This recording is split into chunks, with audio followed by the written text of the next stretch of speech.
momento, pero quiero decirle esto a todos los que están tomando las clases. San Juan 3, verso 18.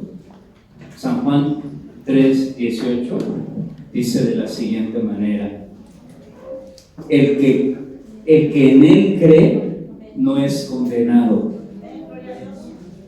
pero el que no cree ya ha sido condenado, porque no ha creído en el nombre del unigénito Hijo de Dios. Entonces aquí se nos repite tres veces el verbo creer.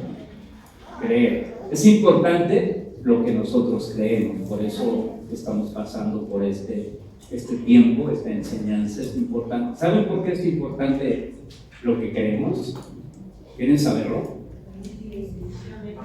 La primera cosa es que lo que nosotros creemos es lo que nosotros pensamos.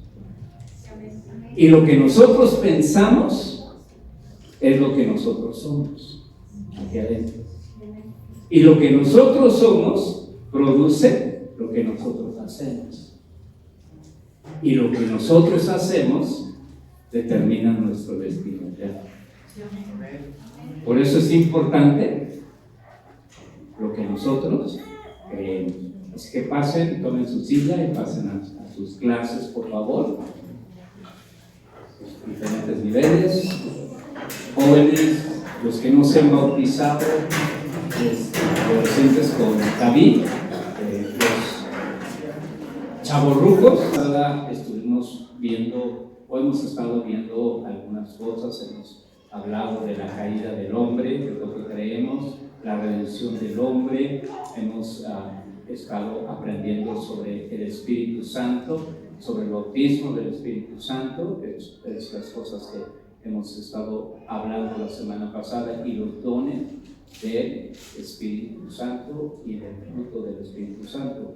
Hemos hablado de estas cosas de una manera general y eso es lo que nosotros creemos. Pero hoy vamos a hablar una de las cosas que nosotros creemos es sobre la santificación.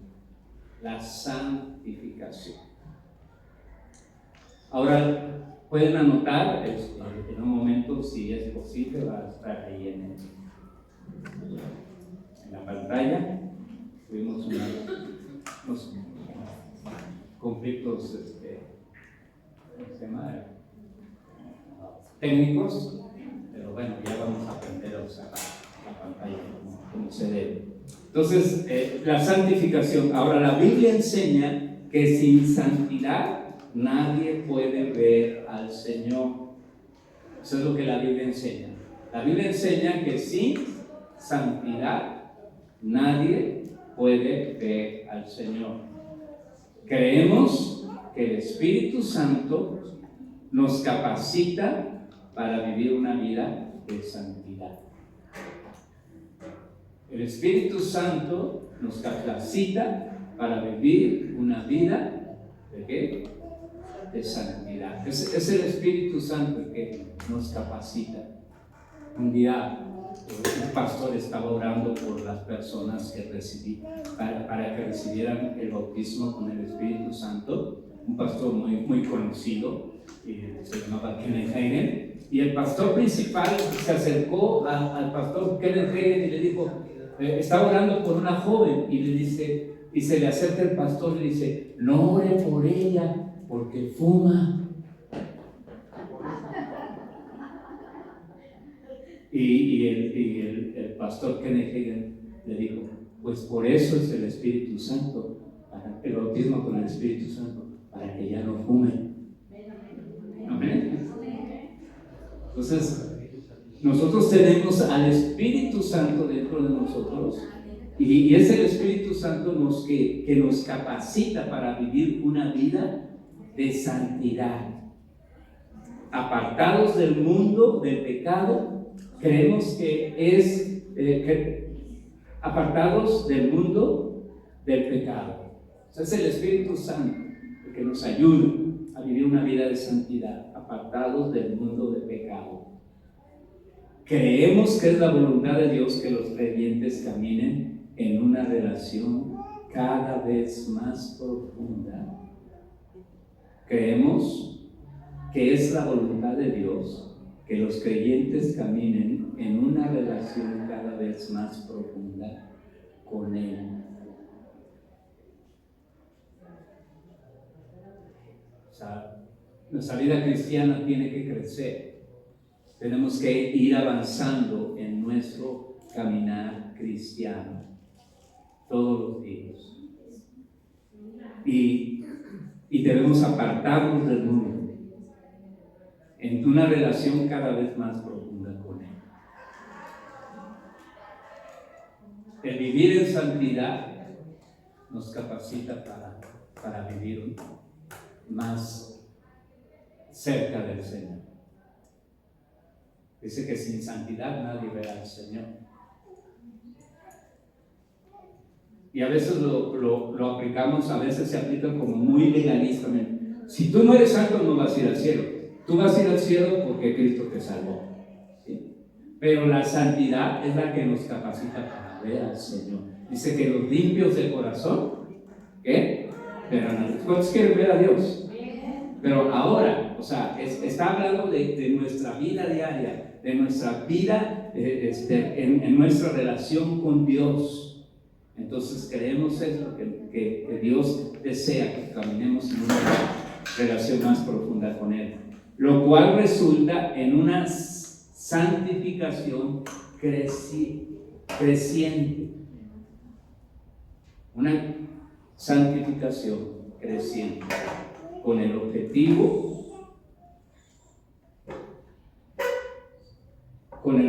de la santificación completa. O sea, una santificación que creciente. ¿Cuántos quieren más de Dios? Yo no me conformo. Yo tengo 52 años de haber conocido a Cristo y yo no me conformo. Yo quiero más.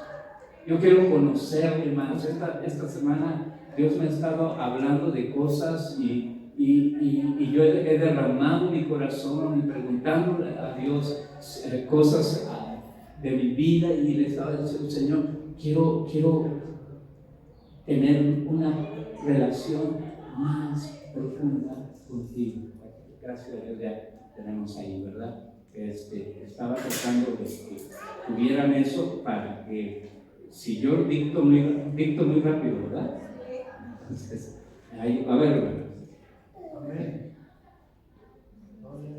Bueno, entonces para que lo puedan leer, ¿verdad? Entonces tenemos esa relación creciente de santificación en nuestra vida. ¿Cuántos queremos parecernos más a Él? Amén. Eso es la santificación. Es que nos parezcamos, ¿cómo? Más a Él.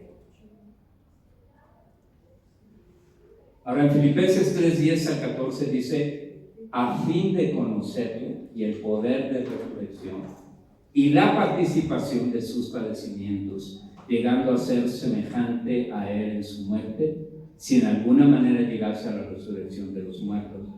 No que lo haya ya alcanzado, ni que ya sea perfecto, sino que prosigo para ver si logro asir aquello para lo cual fui también nacido por Cristo Jesús.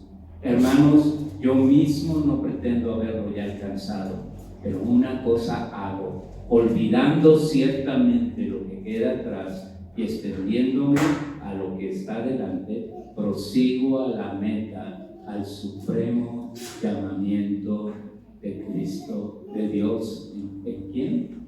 En Cristo Jesús. El apóstol Pablo nos da una lista de todas las cosas que él era antes del judaísmo, pero también nos da una lista de aquellas cosas que él vivió en su caminar cristiano. Pero él dice: no es que yo ya lo haya alcanzado, ni que ya sea perfecto, sino que prosigo a la meta.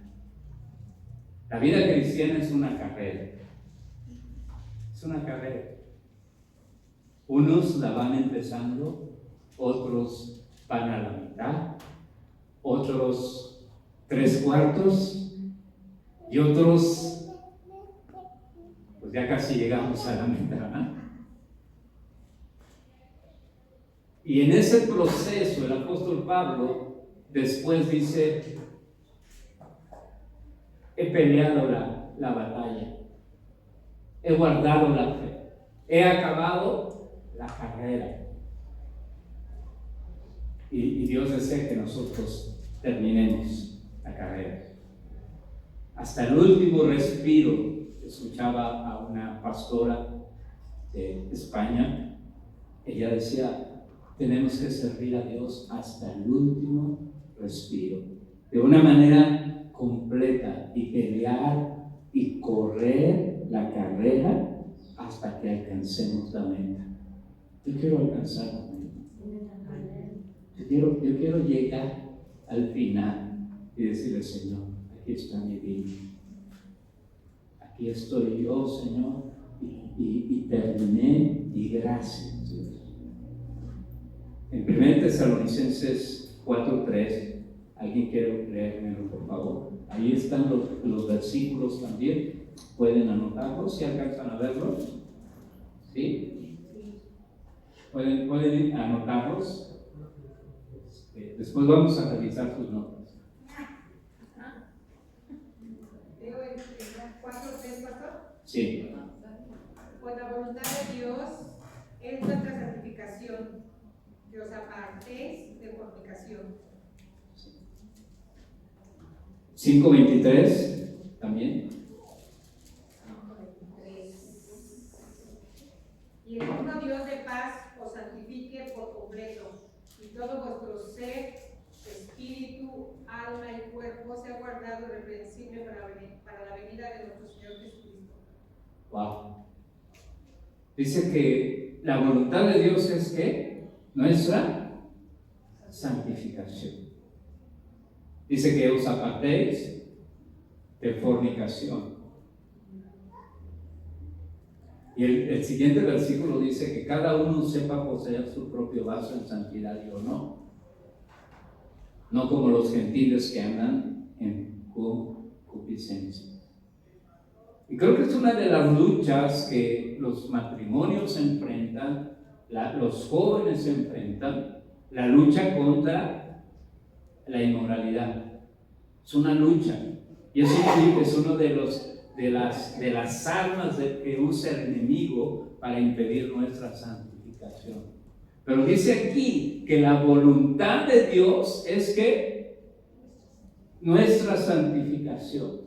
Y bueno, ahí hay un tema sobre el asunto sexual, porque dice: cada uno sepa poseer su propio vaso en santidad. Aún la relación de intimidad sexual dentro del matrimonio tiene que ser en el orden de Dios. Dice: no como los gentiles que sirven o piden de acuerdo a qué, a sus pasiones y a sus concupiscencias. Bueno, eso es gratis, porque eso no va dentro de la lección, pero es importante entenderlo. ¿Sí? Es importante que debemos entender que tenemos que luchar contra eso, contra la fornicación o contra la inmoralidad sexual. Lo voy a definir ahí en su totalidad, porque habla de muchos aspectos cuando lo resumimos en eso. Pero dice que la voluntad de Dios es que nuestra santificación, que nos apartemos de toda clase de inmoralidad sexual. Y ese es el deseo. Pero el 5:23 dice: y el Dios de paz. Aleluya. Y el Dios de paz. ¿Saben? Esto es bien importante entender. Dios es un Dios de paz.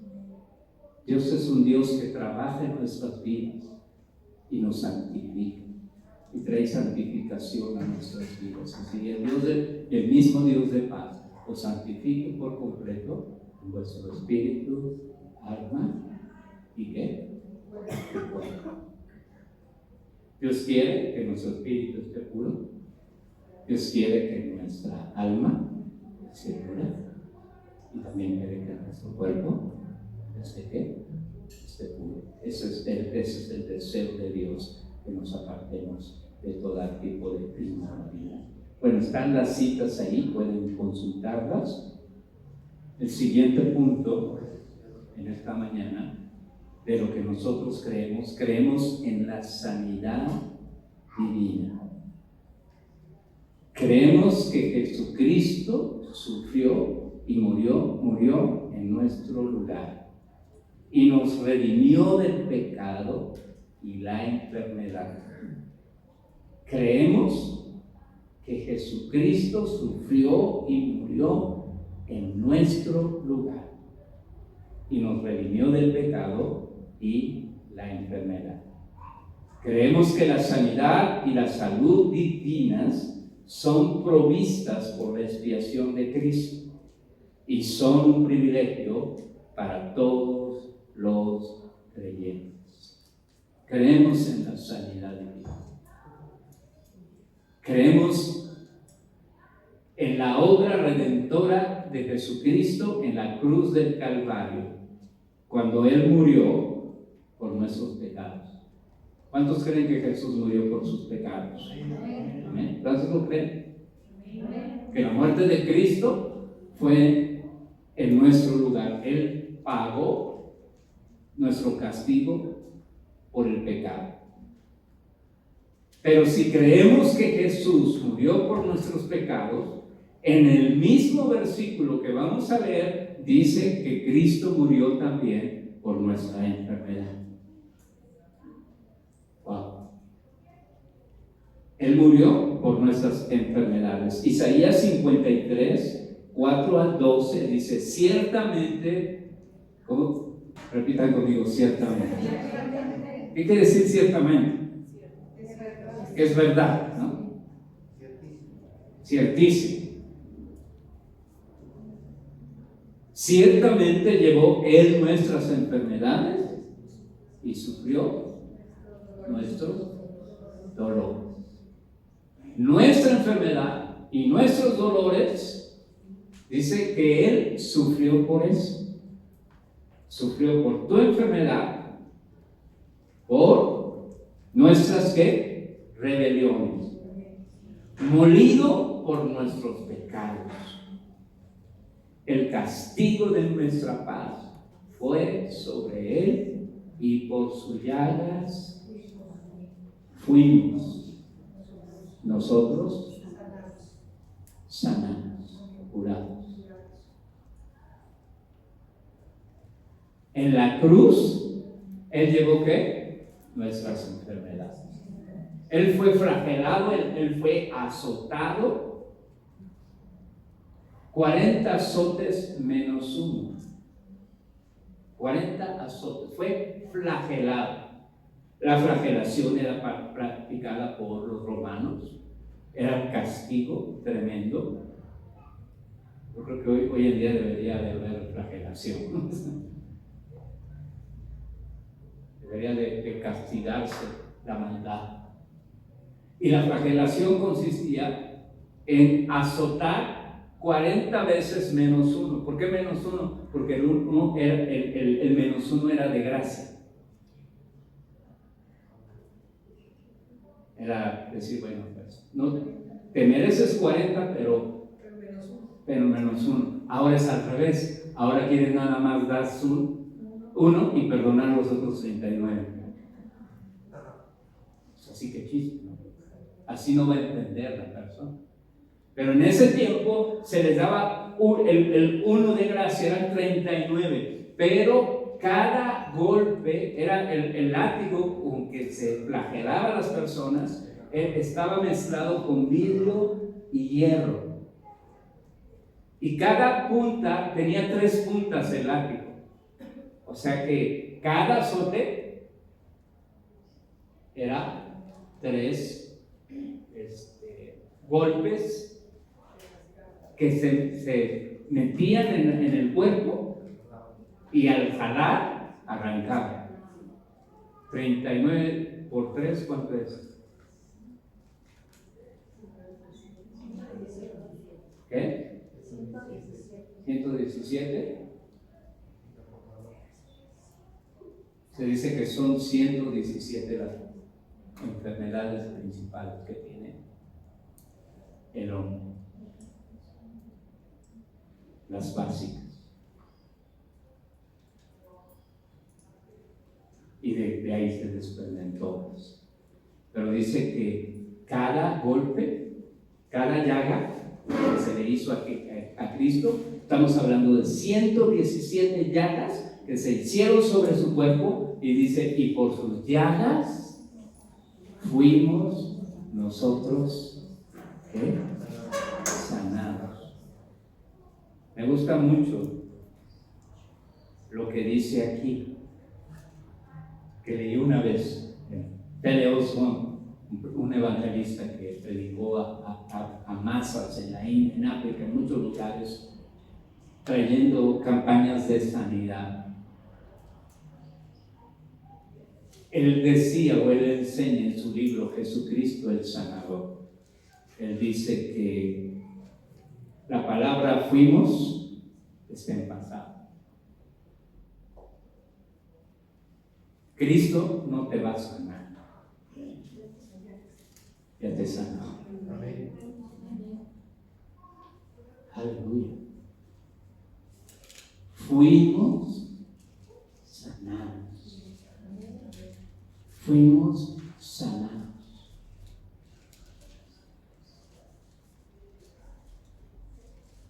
W. Kenyon decía que la sanidad operaba así. Cuando alguien ora por una persona y le pone sus manos, creyendo lo que dice la Escritura, y ordena a la enfermedad irse de su cuerpo, tú ya eres sano. De hecho, fuiste ya sano. Amén. Jesús no te va a sanar, ya te sanó. Así que nuestra confesión, dice W. Kenyon, tiene que ser de acuerdo a la palabra de Dios, no de acuerdo a mis síntomas. Tus síntomas te van a decir, estás enfermo. Pero la palabra de Dios dice, ya fuiste sana. Aleluya. Y muchos se rinden a los síntomas, poniendo lo que sienten por encima de lo que dice la palabra de Dios. Y nosotros tenemos que repetir, por sus llagas yo fui sana. Enfermedad, vete de mí, porque por sus llagas yo fui sanado. Por sus llagas yo fui sanado. Tenemos que repetir la palabra, como dice Santiago, y la oración de fe sanará al enfermo. Esa es la promesa de Dios. Dios nos ha prometido la sanidad. Dice Isaías 53:7, angustiado él y afligido no abrió su boca, como cordero fue llevado al matadero, como oveja delante de sus trasquiladores, enmudeció y no abrió su boca. Por cárcel y por juicio fue quitado, y su generación ¿quién la contará? Porque fue cortado de la tierra de los vivientes, por la rebelión de mi pueblo fue herido, y se dispuso con los impíos, aunque nunca hizo maldad ni hubo engaño en su boca. Con todo esto Jehová quiso quebrantarlo, sujetándolo a padecimiento. Cuando haya puesto su vida en expiación por el pecado, verá linaje y vivirá por largos días, y la voluntad de Jehová será en sus manos prosperada. Verá el fruto de la aflicción de su alma y quedará satisfecho por su conocimiento. Justificará mi pueblo a muchos y llevará la iniquidad de ellos. Por tanto, yo le daré parte con los grandes y con los fuertes, y repartirá despojos, por cuanto derramó su vida hasta la muerte, y fue contado por los pecadores, habiendo llevado él el pecado de muchos, y orando por los transgresores. ¿Cuántos creen que Cristo murió por sus pecados? ¿Cuántos recibieron el perdón de Dios?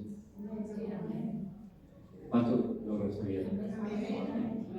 Entonces, si la Escritura dice que es cierto esto, de que tus pecados ya han sido perdonados, que Cristo ya murió por ellos.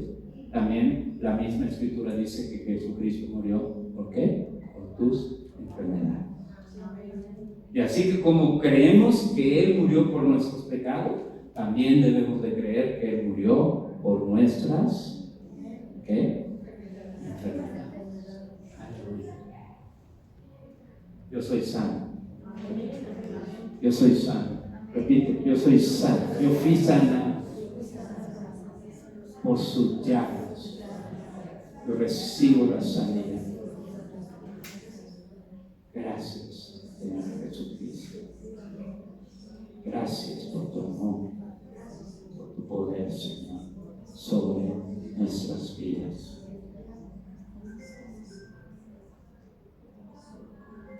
Hubo un problema técnico aquí, déjame checar.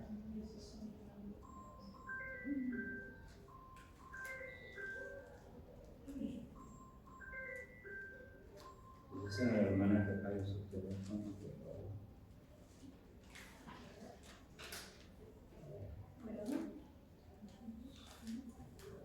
Disculpen. Un momentito, pastor. Un momentito, por favor.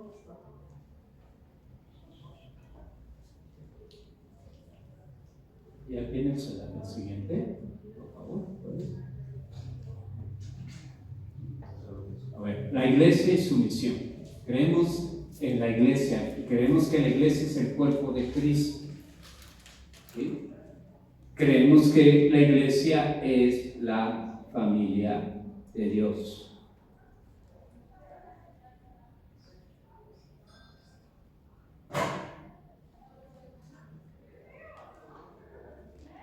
¿Ya lo notaron?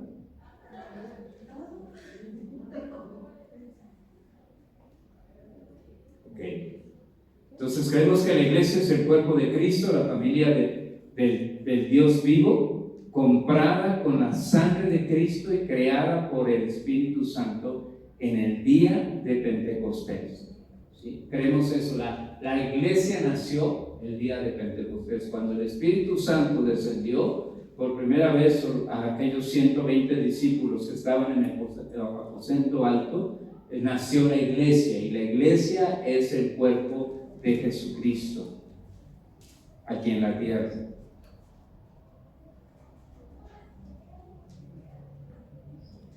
Las Escrituras nos dicen que como cabeza Cristo coloca a cada miembro en el cuerpo como le place.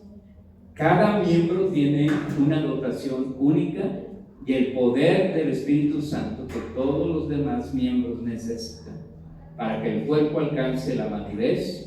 La iglesia debe manifestar la victoria de Cristo y traer el reino de Dios a la tierra.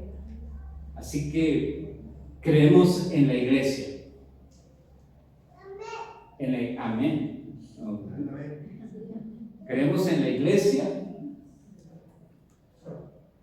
no romana, no católica, pero creemos en la iglesia universal. Creemos que existen dos tipos de iglesia: la iglesia universal y la iglesia local.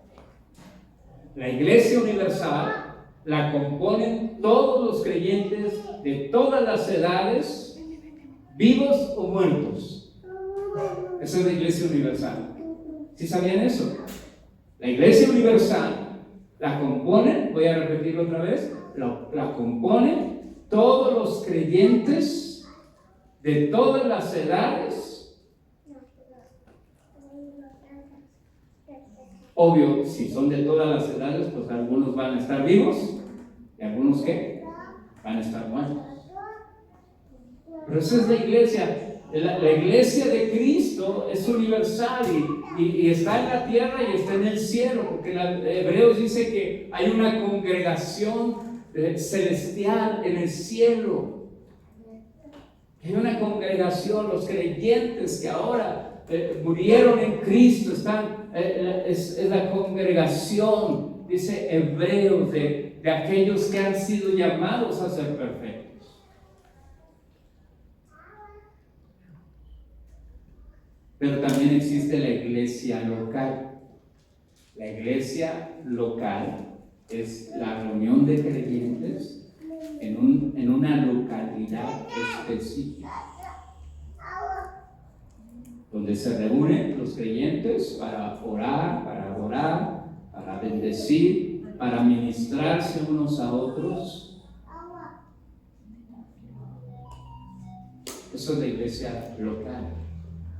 Y Dios tiene a cada uno de nosotros, nos tiene y nos planta en un lugar y somos miembros de un cuerpo. Y todos tenemos una función. Me encanta lo que dice 1 Corintios 12, que un miembro del cuerpo no le puede decir al otro, no, te necesito.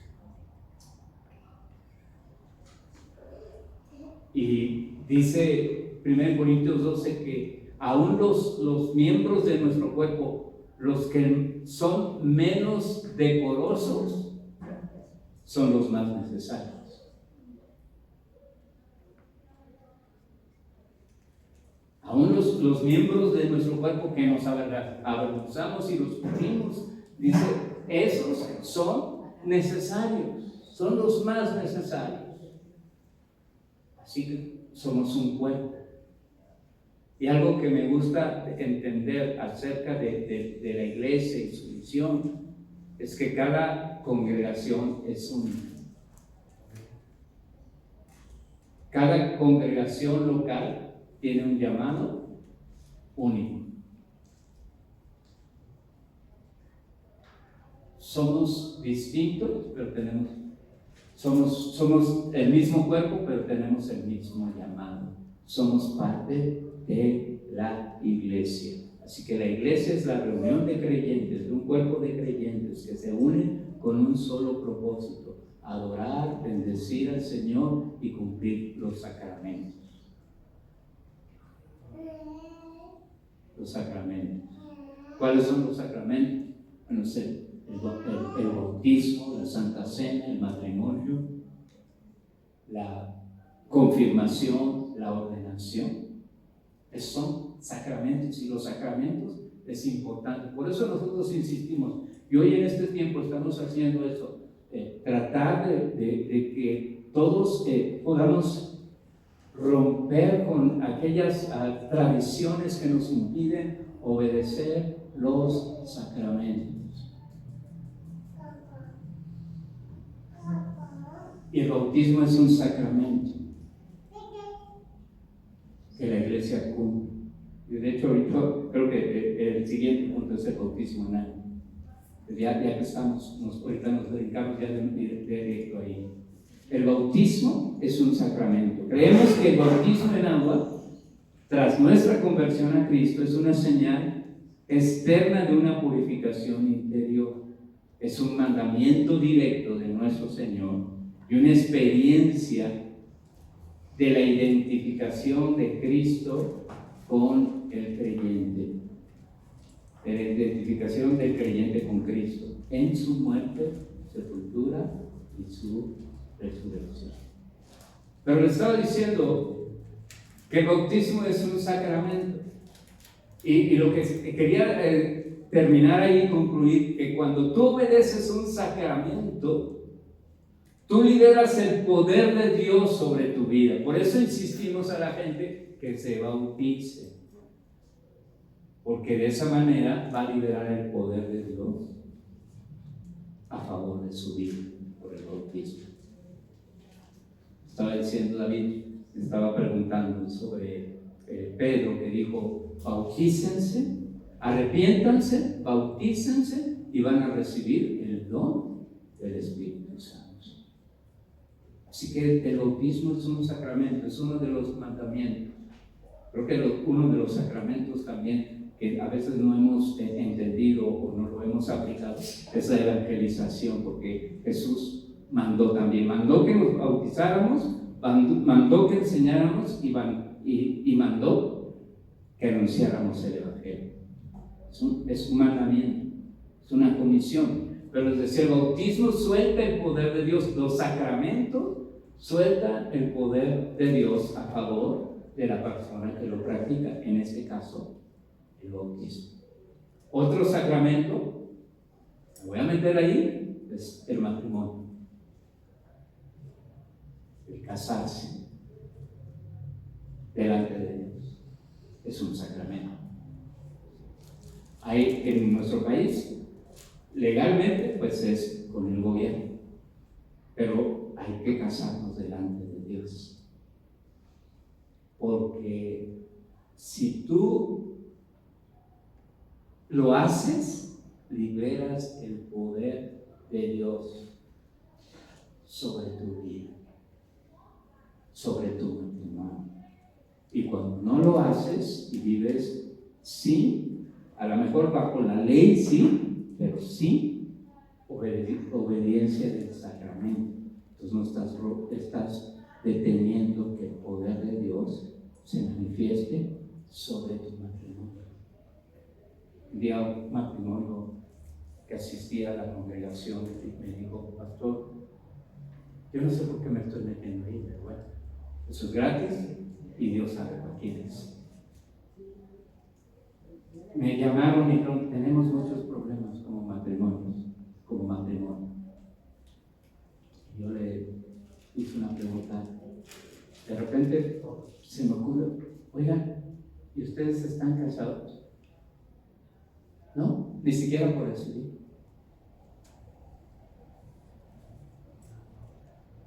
Ya el hombre me platicó una historia y yo le dije: sí, pero divorciate. No estaba divorciado y casé por decidir y casé por la iglesia, y vas a liberar el poder de Dios a favor de tu vida, a favor de tus hijos. Se me quedó bien. ¿Qué creen que hizo? ¿Qué creen que hizo? No voy a usar la palabra no me obedeció. Pues escuchó.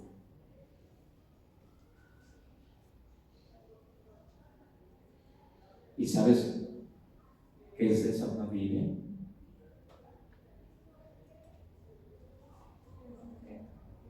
Un día me lo encontré en la tienda de ahí de donde vivo y lo saludo y me dice: le presento a mi esposa. Yo dije: no es su esposa, seguramente nada más es su pareja, ¿verdad? O sea, ya había abandonado a su esposa y a sus hijos, porque no quiso obedecer la palabra de Dios. Porque cuando tú obedeces los sacramentos, entonces tú liberas el poder de Dios a favor de tu matrimonio. Así que yo ahorita estoy pensando en algunos que me los voy a casar con escopeta. Amén.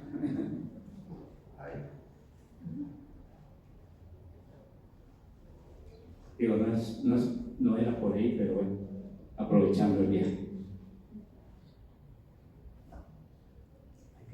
Hay que obedecer, porque lo que creemos es importante. Y lo que creemos, recuerden, es lo que pensamos. Lo que pensamos es lo que somos. Lo que somos es lo que hacemos. Y lo que hacemos define nuestro destino eterno. Si no obedecemos y no creemos, entonces es nuestro destino eterno, o va a ser el cielo o va a ser ¿qué? El infierno. Depende de lo que nosotros creemos. La cena del Señor es otro sacramento. Hay muchas cosas que decir de cada uno de estos temas, de la sanidad, de la cena del Señor, del bautismo. Pero volvamos, estamos en este punto de lo que creemos, y la cena del Señor fue instituida por Cristo la noche de su traición. Los creyentes deben celebrar con frecuencia hasta el regreso de Cristo. Los elementos que la componen son el pan, que es el cuerpo de Cristo, partido por nosotros, y el fruto de la vid, que es su sangre derramada por nosotros. La comunión es una de las mayores vías de transformación a nuestro alcance. Al participar, del cuerpo y la sangre de Jesucristo, participamos de su naturaleza divina. Recordamos su sufrimiento, muerte y anticipamos su regreso. ¿Alguien quiere leerme 1 Corintios 11, 23 a 28?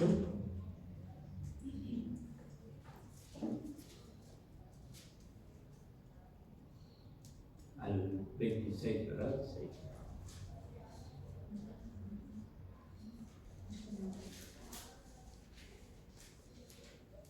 Nada más uno, por favor.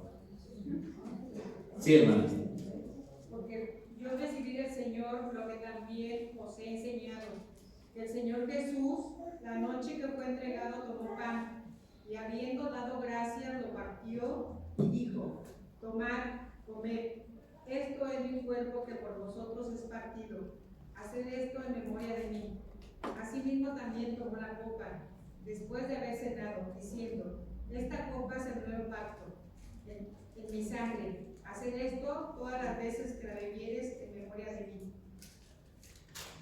Amén. Hasta el 26. Así pues, todas las veces que comieres este pan y bebieres esta copa, la muerte del Señor anunciáis hasta que Él venga. Sí, así que todas las cosas que comieres este pan y bebieres esta copa, la muerte del Señor que anunciáis hasta que Él venga. Este pasaje nos habla de algunas cosas que es la mesa del Señor. Ahora, la Escritura nos dice que Dios hace mesas. Los hombres construyen muros, barreras, pero Dios hace mesas. Y el celebrar la mesa del Señor es importante. Y Dios prepara una mesa. Y el fin de año, el último domingo del año, vamos a preparar una mesa aquí. Va a ser la mesa del Señor. Y esta mesa del Señor que se conoce, o esta cena del Señor, no sucede como la tradición nos dice que el pan y el vino se convierten en Cristo, que nosotros tomamos a Cristo. No son simbolismos solamente, pero representan. Cada vez que lo hacemos, estamos proclamando que Cristo murió por nuestros pecados.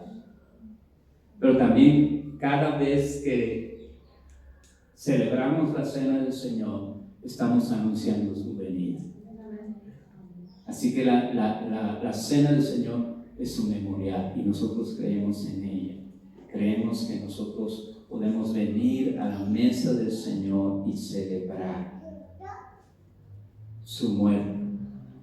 Y dice que esa noche Él tomó pan. ¿Que representa qué? El cuerpo de Cristo. Que por vosotros fue ¿qué? Partido.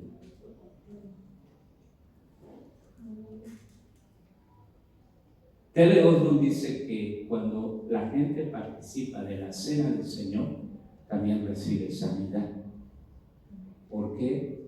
Dice que por vosotros, ese cuerpo que Él murió, Él derramó su sangre por nuestros pecados y fue azotado y herido en su cuerpo para que nosotros fuésemos sanados.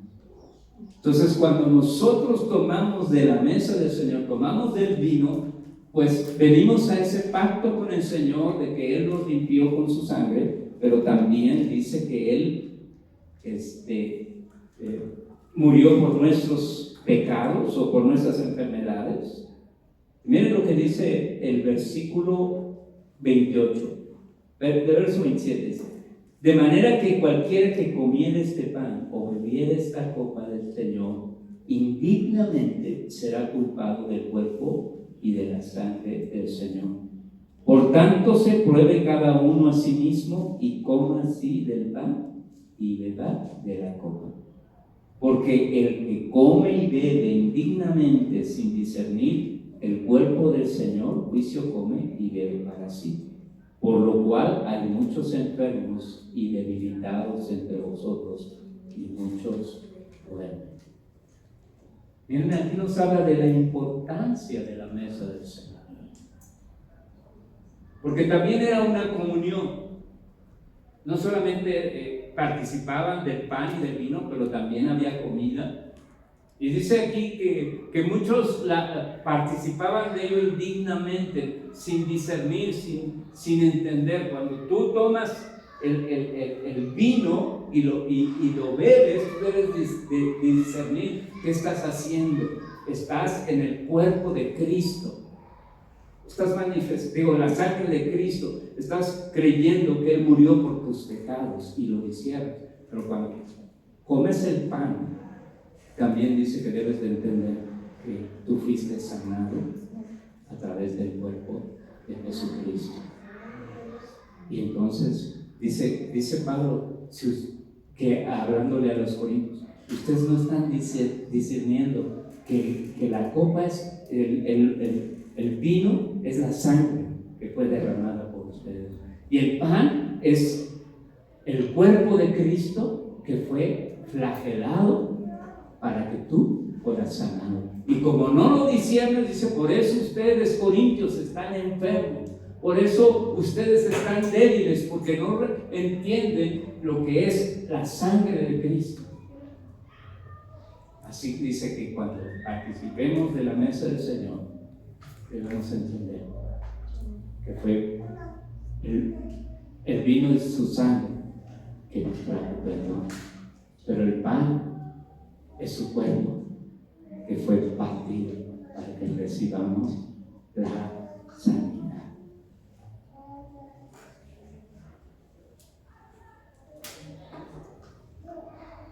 Yo creo que tenerme ahí y la semana que entra vamos a terminar. La voluntad de Dios es nuestra santificación. Amén. La voluntad de Dios es que nosotros seamos sanos. Es nuestro derecho que Jesús compró a nosotros. Él quiere sanarnos. Mucha gente últimamente dice, pues hay que orar si Dios quiere.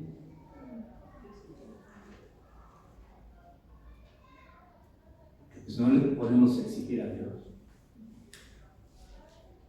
E.W. Kenyon decía, Él se comprometió. Si Él dice que si alguien ora por ti vas a sanar, Él lo dijo, ¿no? ¿De quién es el compromiso? De Dios. Yo no le estoy exigiendo a Dios, nomás le estoy diciendo, Señor, esto tú lo dijiste, así que tú vas a sanar completamente a Moisés. ¿Amén? Vamos a decir, Dios va a sanar, porque es su palabra. Dice que Él envió su palabra y lo sanó. Y Él no ha cambiado, Él es el mismo ayer, hoy y para siempre.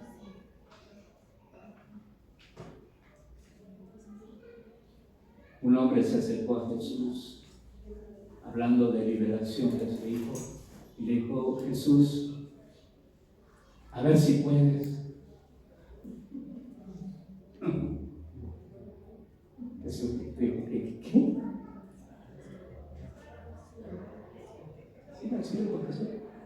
¿Cómo que puedo? ¿Cómo que sí puedo? Para Dios todo es posible. Solo lo que detiene a Dios es nuestra incredulidad. Es nuestra incredulidad. Es lo que detiene a Dios. Y hasta enoja a Dios. Nuestra incredulidad. Un día Dios le dijo a Moisés: ve a Egipto y libera a mi pueblo. Y le dijo: no, Señor, te equivocaste. Y dice la escritura que Dios se enojó con Moisés. Yo soy el que soy, hermano, le dijo. Yo soy. Aunque te pregunten y te pregunten quién te envió, tú dices: yo soy el que soy. O sea, el que puede. ¿Sí? El que es el ser. El que hizo los cielos y la tierra. Padre, gracias por tu palabra. Gracias por lo que podemos creer. No solamente es una creencia religiosa, pero Dios es tu palabra a nosotros. Es tu vida, es tu presencia, es tu poder, Señor. Y creemos tu palabra, Señor.